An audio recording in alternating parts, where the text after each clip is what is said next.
All right. So good afternoon. As many of you may know, my name is Leah Gadd. I am the Associate Dean of Academic Advising and Undergraduate Studies at the SMFA. I am many of yours advising dean. And today we are having an info session about the internal transfer process within arts and sciences. Just for those of us folks who are just joining, we're getting started. We are recording. We'll stop the recording for the Q&A at the end. Um, Next slide, please, Tobias. Thanks. So, what is internal transfer? Why are we all here today? Internal transfer is the admissions process that for which undergraduates within the School of Arts and Sciences can apply to transfer between our two single degree programs. We have the Bachelor of Fine Arts at the School of the Museum of Fine Arts, and then the Bachelor of Arts, Bachelor of Science program in the School of Arts and Sciences. And then we also have a internal transfer process from our single degree programs in the School of Arts and Sciences, those that I just mentioned above, to our combined degree program. And that is a program in which students are receiving or pursuing a Bachelor of Fine Arts and a Bachelor of Arts and Bachelors of Science. Next slide. Who can apply to internal transfer? Well, any student who has applied through admissions, direct entry, those are those first year students who are completing their second or third semester, full-time semester of Tufts, who cannot apply. Students who are transfer students to Tufts, we need you to stay in the program that you transferred to so we can get you through your program. And then any student who was direct entry who is beyond their third full-time semester of enrollment, so anyone in the second half of their second year, no longer eligible to apply. The reason for this is we want to make sure that students get through their program in the time allotted to them. Thank you, Tobias. Next slide. These three different programs, what's the same, what's different? So our two single degree programs have a lot in common. The Bachelor of Fine Arts, Bachelor of Arts, Bachelor of Science. Both are 8 semesters in length. Both need a minimum of 120 credits. Both need the first year writing sequence. Then things get a little bit different. As you know, many of you are in the Bachelor of Fine Arts program. That is a degree in studio art. It requires 76 credits of studio art courses. That's 19 courses approximately. For the BABS program, students have an arts distribution. That's 2 courses modeled after just getting a taste of life in the arts. That can include studio art, but also can include other courses with the arts distribution. All BFAs need to earn 5 courses or 15 credits of art history coursework. This is a pretty big hallmark in addition to that studio art part of the BFA. There's no art history required for the BABS program, unless you're majoring in art history, of course. This is where things start to get really different. So language, culture, math, science, humanities, social science, those distribution and foundation courses for the BFA is just 1 course. There's no World Civ. For the BABS program, it's a little more intensive. There is a 6-semester language and culture requirement. This is one of the biggest program differences for those BFAs in the room. I would say make a special note of this, that you want to really familiarize yourself with this requirement. There is that One World Civilization course. And then instead of those single courses in those distribution areas, you're going to need to be doing 2 courses in each of those areas. No electives per se in the same way as there are those non-studio electives in the BFA, but you do have to declare a major, and that major is going to require between 10 and 12 courses generally. The combined degree, as its name insinuates, is a combination of both the BFA and the BABS program. So students will complete an 8-semester residency requirement, but the program really is designed to be done over 10 semesters, and most students finish in 9 or 10 semesters.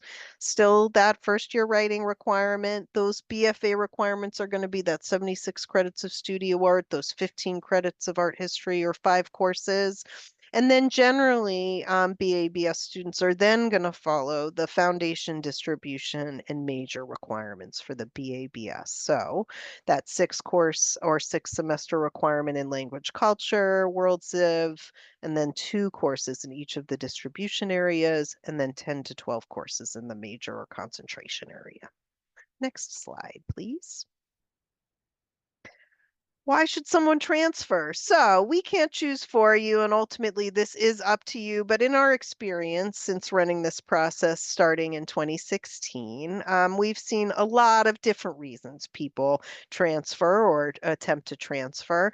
And some of the compelling reasons that we've seen for the committee are that your current program, you get here and you realize things have changed. So that might mean, oops, I don't think I want to be in art school anymore. That's reasonable. It sometimes takes experiencing it to figure it out. Maybe you're really excited about economics. So that would be a really good reason. If you don't want to be in art school and you want to major in economics, good reason to transfer.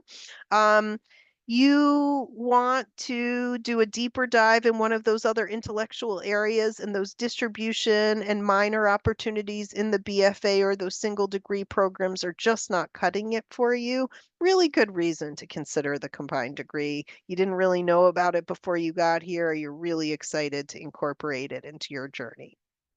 Not so great reasons to do internal transfer. You are concerned about going to graduate school or getting a job post your Tufts experience. You are getting a college degree regardless of what program you are in. You are getting a college degree from Tufts University. That is going to serve you well. It is the other experiences beyond this credential, the coursework you take, the people you meet, the jobs, the research, the projects you engage in that are going to help you get a job after this place. Having a fancy looking major or what you think is a fancy looking major, having 7 majors, 6 minors, and 2 degrees is not necessarily going to better position you for academic or job life after this place. Adding in more choices to your journey does not help clarify your journey. So, not being sure of what you want to study is not a really good reason for doing internal transfer. Advising is a really good resource, your faculty, your friends to help you clarify. You also don't need to have a clear vision right now of exactly what you want to do while you're here or after you leave this place. Giving yourself more choices like another degree to navigate is not going to make that easier. And finally, you have friends that are pursuing internal transfer. Include this sort of as a joke, but not really, because we have met with many students over the years who come to our offices and say, I need to internal transfer. And then when we ask why, they say because their friends are doing it. This is a terrible reason to do anything. You should really only make this decision to apply to another program and pursue seriously an intensive degree program because it is right for you, not because your friends are doing it. Next slide. What's the timeline for internal transfer? So we're in it right now for some of you. You should, if you're not already, though I guess you are because you're here, start thinking about it now. So we're getting ready to register for the spring semester. For many of you, that's going to be your first chance to attempt internal transfer. So if you are interested in pursuing internal transfer at all this year, either you are currently doing it this semester or you are going to try next semester, you are going to submit the internal transfer intent form. That puts you on our list. It lets us know that you are interested in it and you will get all materials related to internal transfer. And thank you, Stephanie, sharing the guidelines in the chat. You're going to familiarize yourself with the process. We have lots of materials about this because the first step in internal transfer is that trial semester. The trial semester, depending on when you're applying and for which program you're applying, is outlined on the website below. We are also going to talk about it in a moment, but please make sure to follow the trial semester as closely as possible. This will increase your chances of success of internal transfer. During the trial semester, what are you going to do? You're going to work your hardest. You're going to complete all those courses with that minimum GPA of 3.25. You're going to really ruminate on the reasons why you're pursuing this internal transfer because you are going to start preparing an application that you will get access to towards the end of the semester for which you are applying. Application deadlines, application decisions are sent as quickly as possible, but we do have to wait for the semester to be done for the committee to convene. So we aim to get answers out for the fall semester in late or at the end of the fall semester in early January and at the end of the spring semester in early June. Next slide. The trial semester. So the trial semester is designed for a couple of reasons. One, it is the first step in the committee evaluating your readiness to transfer to the program that you're pursuing transfer to. It's also a really nice way for you, the applicant, to get a taste of what it's going to be like to be in the program that you're attempting to transfer to. So we want to make sure that you're going to be successful wherever you're going in Tufts, wherever you're landing. And so this sort of trial semester outline gives a real taste of what it's going to be like in your new intended degree program. Please note that meeting the minimal requirements outlined on this website does not guarantee acceptance. That is the baseline expectation that all applicants are going to meet those minimal deadlines. And then the committee is looking for applications that go above and beyond those minimal requirements. Okay, so that's that minimal baseline. Next slide, please. The trial semesters look very much the same for all pathways. So just to take a look, but there are slight differences in the second semester trial, and this is either for single to single degree program or single to combined degree program. Every student must enroll in 4 credits of studio art, English 2 or its equivalent. So that is either English 4 or Intro to Philosophy, a BA/BS Foundation or Distribution course, a BFA Art History if you are transferring to either from the BA/BS program either to BFA or combined degree. If you're going from the BFA program and attempting transfer to the BA/BS or combined degree, in the 4th course slot, you're going to attempt a language or culture course. And then the 5th course is going to be an additional non-studio course, often speaking to the intended major that you're interested in pursuing if you are going in either direction. A 3rd semester has slight differences. Still, you're going to go ahead and do the 4-credit studio art course instead of English 2 or its equivalent because we expect you to be done with the first year writing requirement. You're going to substitute that for one of the distribution coursework outlined either in math, science, social science, or humanities. You're going to follow that by another language culture course. Once again, 4A is going to be that art history course if you are transferring either to the BFA or combined degree from the BA/BS program. In 4B, in the instances you're in your 3rd semester from BFA to either BA/BS or combined degree, you're going to take a course in your intended major. Olivia, could you please mute yourself? Thank you. And then in course 5, another additional non-studio course. So those are the major differences between those 2 second and 3rd semester trials. Next slide. So in general, the committee wants you to follow that trial semester as close as possible, okay? No exceptions. But there are some instances where there can be exceptions being made. So English 2 in that 2nd semester or equivalent, you may have already completed the first year writing requirement by virtue of test score placement or an A- in English 1.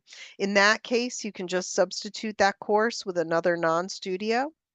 For language culture, if you're fluent in another language, you may select another non-studio. You may have to do follow-up placement if you end up transferring, but we would say you can wait on placement for the purposes of this process. Similarly, in the 3rd semester, You do want to have at least 2 language courses completed by the end of that third semester trial if you're transferring to the BA/BS or combined degree. But that can also be substituted again if you're fluent or went to high school in another language other than English with another non-studio course. Similarly, by the end of the semester, you want to complete at least 1 math and science and at least 1 social science and humanities. So you want to select accordingly based off of your previous coursework. Next slide. All right, so you've you've submitted the internal transfer intent form. You've completed your internal transfer trial semester, and now you're ready to apply. Okay. A reminder, you can only apply once. And generally, the results of the committee are final. Okay, one and done. But maybe you attempted the trial semester in your second semester of enrollment and you got mono and your grades aren't as good as you want and you just don't feel great about your application this semester. You don't have to apply if you do your second semester trial. So you can attempt a trial semester twice. So as we get to the end of the semester, for those of you in your second semester of enrollment, you want to think carefully about when is going to be the best application moment for you. Talk to advising about this, okay? We can help you sort of inform your decision and make the best choice for yourself. What does the application ask for? Brief biographical information, who you are, a couple of essays. We'll dive into that in a minute. A planning sheet, which is going to be a really important part of this application. We'll talk about that in a moment. And finally, a portfolio of your current practice if you are applying from the BA/BS program to either the BFA program or combined degree. Next slide. The essays. So, essay 1 is mandatory for all applicants, and this is one of the most important parts of your applications. It is, why do you want to do internal transfer. So you really want to do your homework to make sure that you clearly articulate to the committee that you understand the program that you are applying to, that you're providing really compelling in-depth reasons about the whys. Go back to those good and not great reasons to apply to internal transfer and really hone in on that. The committee generally is less concerned about sort of longer term career goals and really the specifics of why this specific intellectual program is right for you and why you need to make a change. I think really thinking about your goals and how this new program would specifically meet those goals, and you cannot meet those goals in your current program, also incredibly compelling argument. Finally, Essay 2 is optional, but we do provide an opportunity for students to address any space in the application or in their package about why they do not meet any of the stated requirements. So this is where you would address if you did not attempt a language culture course in the trial semester, because you're fluent in another language, this is the space where you would indicate that. If you don't meet any of the minimum requirements or have not followed the guidelines of the trial semester, I would have a clear and articulate rationale of why you made those choices and why the committee should accept those choices in lieu of following the instructions. And yes, this bullet is really important. If you've diverted from the instructions in any way and you choose not to address that in your application, denial is indeed likely. Next slide. Planning sheet. So I think this is one of the most overlooked parts of the internal transfer process, and I would say it is a very essential part. So this is where the committee really gets an idea of whether you understand the program that you are applying to, not just the major you're applying to, the potential major, but the overall program. So it is an 8 to 10 semester planning sheet. You must outline how you plan in either the 8 for single degree or 10 for combined degree semesters plan to complete all requirements of the desired program. okay? All program requirements. Now, you are not going to know which humanities courses are being offered in spring 2028, and we do not expect you to know that, but we do want you to clearly indicate that you have a grasp of what these requirements are. So indicating in clear notation, like that I plan to complete a social science distribution in the fall of 2028 is what we're looking for, okay? More information, not less. We do not want to hear about minors, double majors, additional things. We want to see one major in the case of combined degree or BABS program and full program requirements, not depending on any double counting or any sort of additional shortening, graduating early, anything like that. We are not going to hold you to this planning sheet. You can change your major idea. We just really want to see that you understand the program you're applying to and have a good sense of what it's going to take to complete in your remaining semesters. Next slide. Oh, and that's it. So we are going to stop recording now.